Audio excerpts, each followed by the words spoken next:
Inspector riddle के पास एक लड़की राधा आती है। वो कहती है, मेरी चचेरी बहन 2 दिन से गायब है और मैं चाहती हूं आप इस मामले को सुलझाएं। इंस्पेक्टर रिडल इस केस की कुछ और डिटेल्स मांगते हैं। वो कहती है, मेरी दीदी की शादी मिस्टर मनीष से हुई है।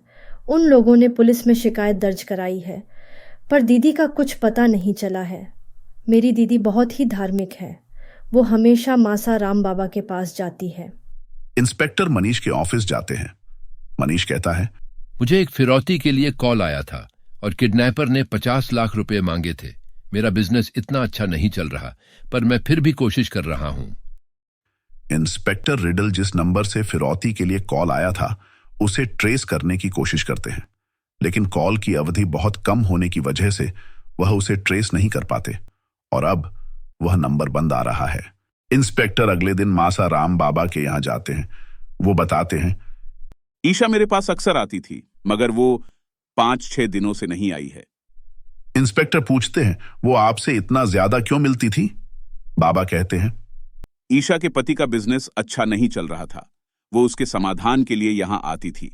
हाँ, एक और बात, ईशा का यहां आना मनीष को पसंद नहीं था।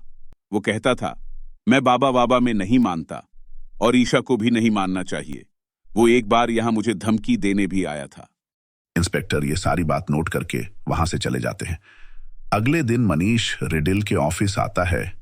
क्या बात है मनीष, बहुत परेशान लग रहे हो? वो कहता है, इंस्पेक्टर साहब, मुझे एक चिट्ठी मिली है। इस चिट्ठी में ईशा की एक फोटो है जिसमें वो रस्सी से बंधी हुई है। चिट्ठी में मुझे जल्दी से पैसे का इंतजाम करने के लिए बोला गया है और ये भी लिखा है कि उस जासूस को हटा दूं, वरना अंजाम अच्छा नहीं होगा। इंस्पेक्टर वो फोटो देखते हैं। उनको एक चीज दिखती है जो इस केस का पहला सुराग होता है। इंस्पेक्टर बाबा मासाराम के आश्रम जाते हैं। वो बाबा को अपना बांस वाला कमरा दिखाने को बोलते हैं। बाबा को गुस्सा आता है। वो कहते हैं, आपको क्या लगता है ईशा को क्या हमने किडनैप किया है? इंस्पेक्टर राठी वो बांस वाले कमरे में जाते हैं, मगर वहां उनको कुछ नहीं मिलता। इसके बाद इंस्पेक्टर रिडल बाबा को कुछ लिखने के लिए देते हैं। तब उनको पता लगता है कि बाबा को पढ़ना लिखना बिल्कुल नहीं आता। लगता है बाबा के साथ कोई और भी मिला हुआ है। वो वहां से सीधे मनीष के ऑफिस जाते हैं। वो मनीष से पूछते हैं कि ये चिट्ठी उनको कैसे मिली। वो कहता है, किसी ने हमारे ऑफिस गेट पर यह चिट्ठी छोड़ी थी। इंस्पेक्टर रिडल उनके ऑफिस की सीसीटीवी फुटेज देखने को कहते हैं। मैं अपने सिक्योरिटी ऑफिस से ये फुटेज लेके आता हूं। ये कहकर वो वहां से चला जाता है। तभी इंस्पेक्टर रिडल की नजर उसके डेस्क पर पड़े एक नोटपैड पर पड़ती है। यहां से उनको एक और सुराग मिलता है। आपको क्या लगता है ईशा के गायब होने में किसका हाथ हो सकता है? सोचो सोचो और इसका जवाब आप कमेंट बॉक्स में लिखो। और हाँ, चैनल को सब्सक्राइब करना नहीं भूलना और बेल आइकन को जरूर दबाना।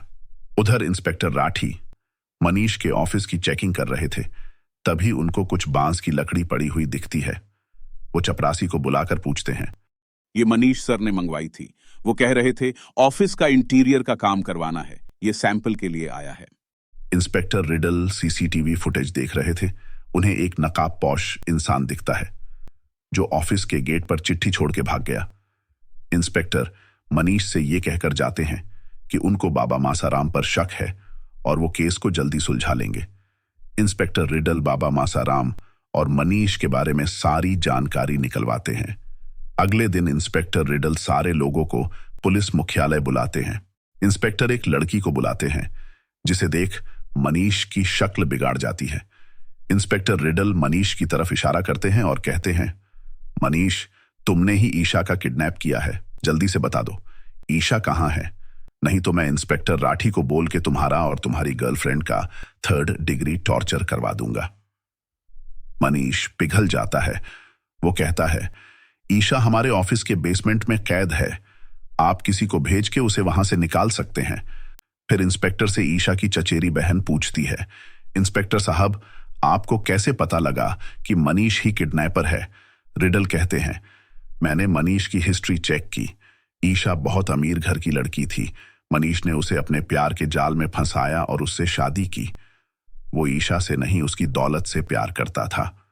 मनीष के बिजनेस की मैंने ढंग से जांच करी तो पता लगा बिजनेस में कोई नुकसान नहीं हो रहा था। मनीष अपनी गर्लफ्रेंड सूजी के नाम पैसा धीरे धीरे ट्रांसफर कर रहा था। बाबा मासाराम हमेशा ईशा को समझाते थे अपनी संपत्ति अपने नाम ही रखे और वो मनीष के नाम नहीं करें। ये बात मनीष को पसंद नहीं थी, इसलिए वो बाबा से चिढ़ता था। रिडल आगे बताते हैं, मनीष ने बाबा को फंसाने के लिए बाबा के आश्रम में जो बांस का कमरा है उसके जैसा एक कमरा बनाया ताकि मेरा ध्यान बाबा पे जाए। मुझे बाबा पर शक था, मगर जब मैंने मनीष की हैंड राइटिंग और वो चिट्ठी के हैंड राइटिंग की जांच की तो वो मैच कर गई। इसके बाद मनीष ने मुझे एक सीसीटीवी फुटेज दिखाया जिसमें एक मास्क पहना हुआ आदमी ऑफिस के गेट पर चिट्ठी छोड़ के जा रहा है। मनीष की प्लानिंग अच्छी थी क्योंकि वो आदमी कोई और नहीं मनीष ही होता है। मनीष ने अपना चेहरा मास्क से छुपा लिया था, मगर वो अपने जूते चेंज करना भूल गया जो मुझे सीसीटीवी में दिख गया। मनीष और उसकी गर्लफ्रेंड पर ईशा की किडनैपिंग और धोखा देने का आरोप लगाकर पुलिस ने उनको गिरफ्तार कर लिया।